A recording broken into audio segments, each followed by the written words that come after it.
everyone. I know it's been a little while, but we're back. So welcome back to the Cheeky Beer Company. Just a quick video. I just thought we'd do a little bit of tasting. I've got a rye pale ale recipe of mine here that I thought we'd open up and show you guys and have a little bit of a taste of. And for the first time I've included in a video, it's a bit of a recommendation actually. You know, even though we do a lot of the home brewing and I'm making no end of new recipes all the time, I'm still picking up bottles and cans I haven't seen before while we're cruising the supermarket. So yeah, I've got a bit of a recommendation to go through it as well, and a little bit of a chat about some of the other new stuff that I've got going on and some of the new exciting things that we're doing, and other videos coming up. So without further ado, once again, ignore the bottles in. Actually, interestingly, those of you that seen that before, you see that all day IPA. I picked some of this up in our local Ponzi wine shop a little while ago. It's actually not bad. Founders, it's not too bad. I've not ever had it nicely chilled. I like my beer quite cold, sort of 5 degrees. Usually because when I bought it, I've been on my way somewhere, ended up getting somewhere, and then I can't wait to cool it, so I just drink it. But you know, it's pretty good. Anyway, so this is my rye pale ale. This is actually third generation.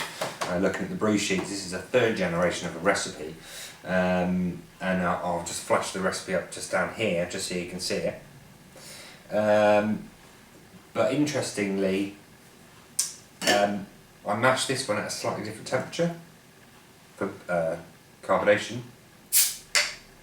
Pretty good, actually, if I'm honest. Quite happy with this one. A bit of a pour,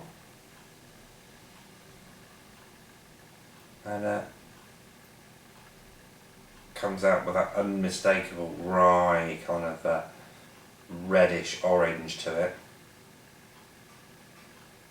Plenty of calm, like I said, which compacts down really nicely. And yeah, carved up an absolute beauty. We'll just let that settle for a second. So yeah, I actually mashed this one at a slightly cooler temperature than the last one I did. So the last one of this recipe that I've done, I'd actually mashed it at 66 degrees. And with the crystal and the biscuit and the rye and stuff that was in there and the maris, kind of felt like it was a little bit too chewy. You know what I mean? That little bit kind of, not cloy, overly sweet, but just a little bit too sweet.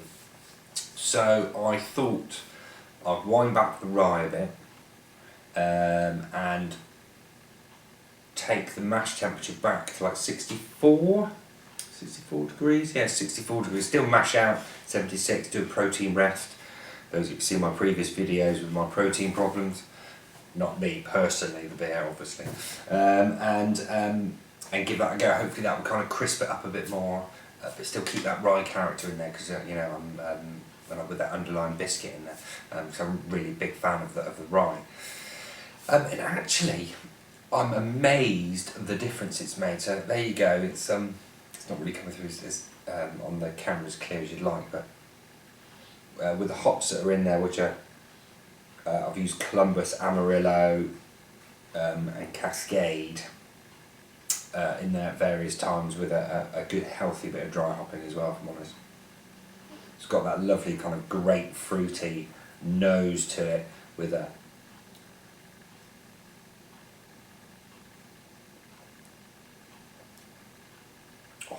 which is, with the weather we're having here in the UK, those of you from the UK at the moment, nice and warm at the moment, so this kind of cuts through those warm nights really well.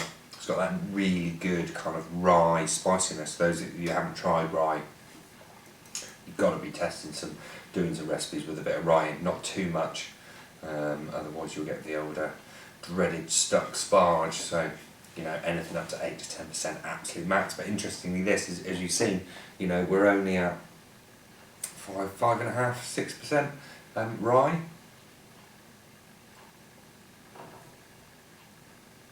But the difference the mash temperature has made is absolutely ridiculous.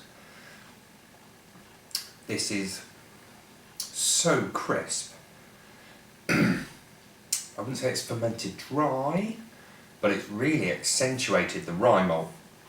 Like really brought it to the front in the previous incarnations of this, mashing at 66. You know, the rye's been there. You've had that kind of, you've felt that kind of rye spiciness, but it hasn't been as pronounced. And it's amazing the difference, you know, between 64 and 66 with the use of rye. I've done this with other sort of IPA and pale ale recipes and stuff, and don't get me wrong, you know, there is the clear difference there. That's, you know, why that whole mash range, as you know, between kind of 60 and 68 is there, because the difference in the types of sugars that are released, and the difference in between kind of, you know, how much fermentable sugar is there and what your yeast does to it, because, you know, this is only still fermented with good old Y yeast 1056, so, you know, there's nothing special yeast wise.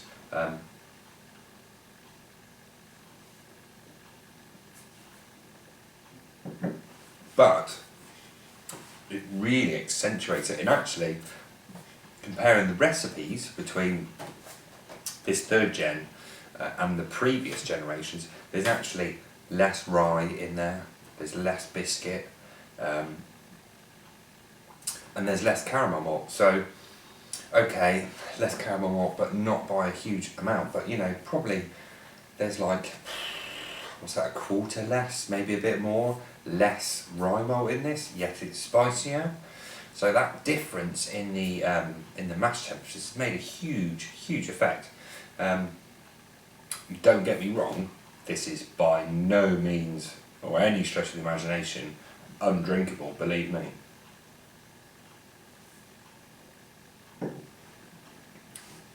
Because actually I'm really quite fond of this. She who shall be obeyed, my dear lady, isn't a fan of it, but then again, I think the whole kind of bitter beers is a bit of an acquired taste, and you know, those of us that like it love it, and this is really good. But I think there's somewhere to be had between the two, so I think there's going to be a fourth incarnation of this, mashed at 65, with the rye where it is maybe a little bit more crystal, just to kind of up the body a little bit more. But I think we'll be pretty much there. So yeah, let's give the old glass a bit of a wipe off. But yeah, it's a beauty, absolute beauty. It holds its head. I mean, it's carved up, an absolute treat.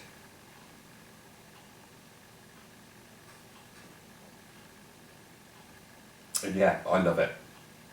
Yeah, absolutely love it. And if you have, like I said, if you haven't done a rye recipe of any description, get down to your local home brew shop, get yourself some rye, because it's just adds a whole new complexity. And as with you seen with the recipe, adding a bit of biscuit to it as well, to me really just adds that little bit je ne sais quoi, as the French would say. Probably not in such a bad way as I do, but West Country and all that.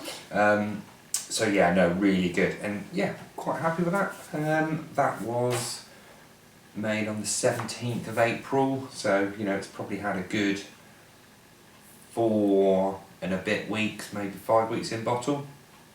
Fermented out the usual way, fermented for a week, give it a week's kind of dust or rest, dry hop for 7 days, then into the bottle.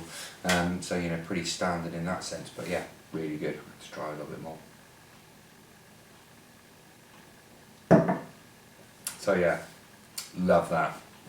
But watch this space, because I think there will be a 4th gen, I think, on that to go. But now, dun dun dun dun dun dun, I've got a recommendation actually. See if we can lean that across here. Those of you that can, hopefully you can make that out. See that? Oh, get me fat fingers out of the way. Flat Tire. Love this. Now, found this in the local supermarket. There was those of you that know the UK, Morrison's of all places, on special. In a can, lager, but interestingly, brewed and dry hopped with Centennial and Mosaic hops. And I thought, do you know what, I'm going to give this a go. And I was not disappointed. in a can, which is obviously a bit of a novelty for us here in the UK. So we don't really go much on canned craft beer. Most of the canned stuff we have in the UK is this faceless, kind of tasteless, mass-produced lager. So yeah, look, there she is.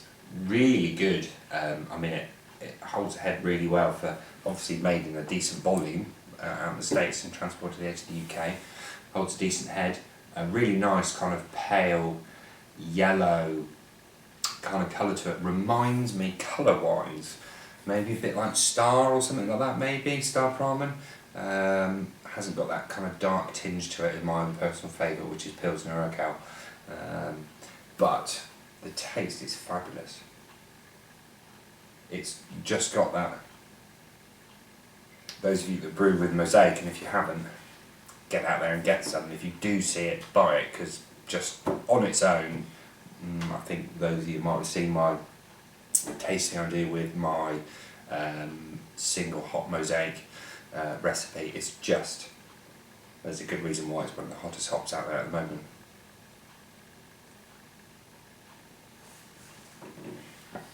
But the Mosaic and Centennial, dry hopped in that, not too crisp lager, so it's not got, doesn't taste like, doesn't come across like it's had loads of brewing sugar added to it. I'd hazard a guess actually that this is probably more just pale malt than lager malt. And it's quite rounded, it's quite soft.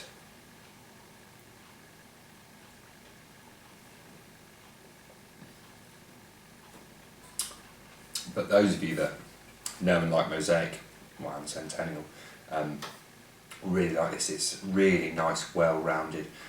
It's not overpowered, which you don't really want for a lager with the Mosaic hops, but it's got a wonderful smell to it.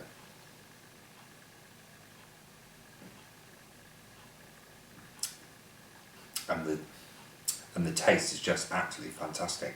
So yeah, big recommendation, that one, big recommendation. So yes,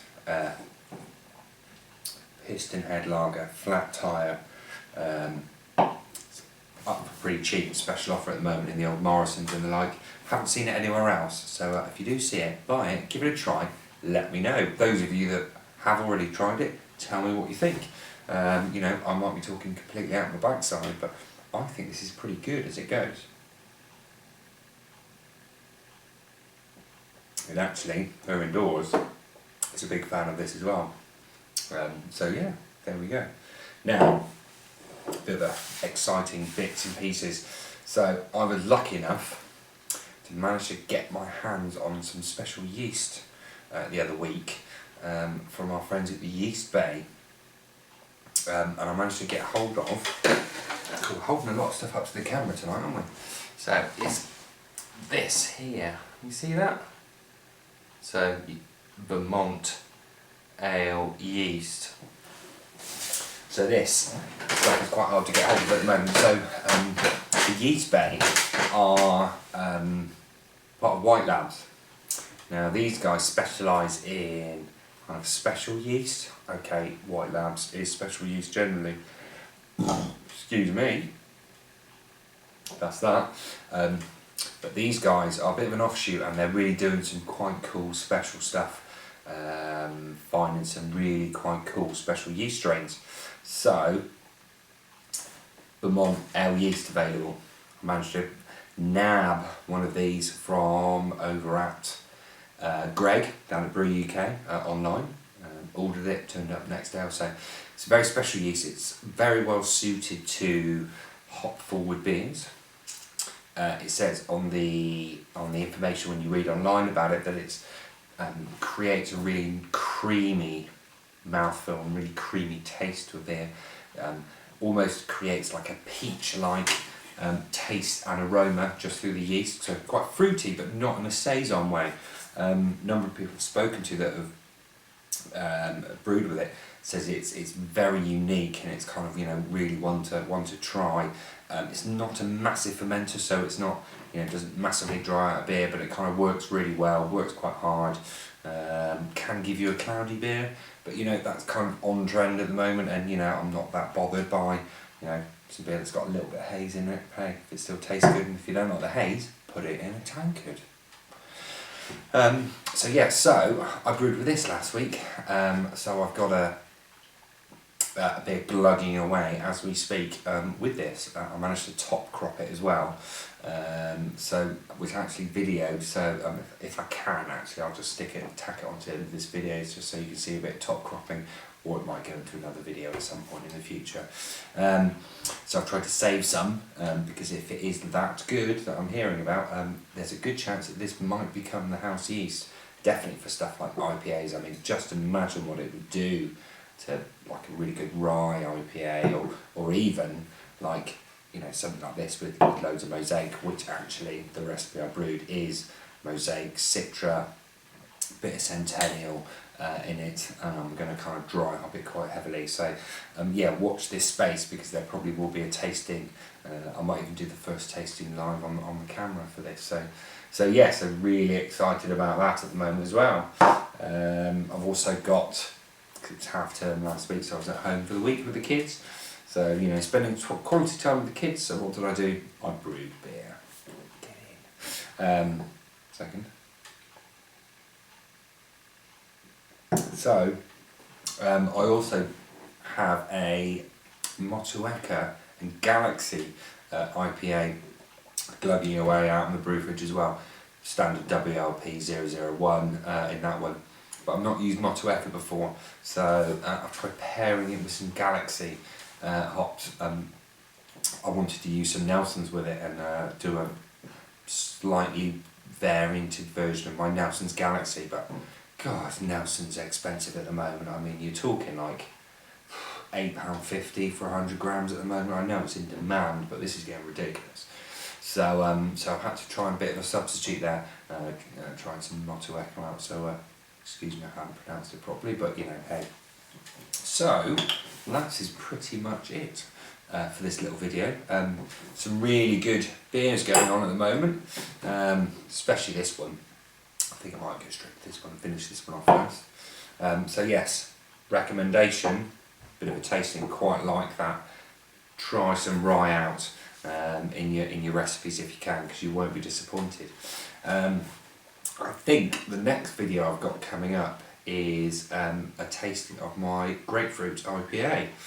So this is a first variation of it, and I've managed to get hold of some Elvis juice. So those of you that are aware of the Brewdog phenomenon here in the UK, their Elvis juice grapefruit IPA, I think we might try and do a bit of a side-by-side tasting.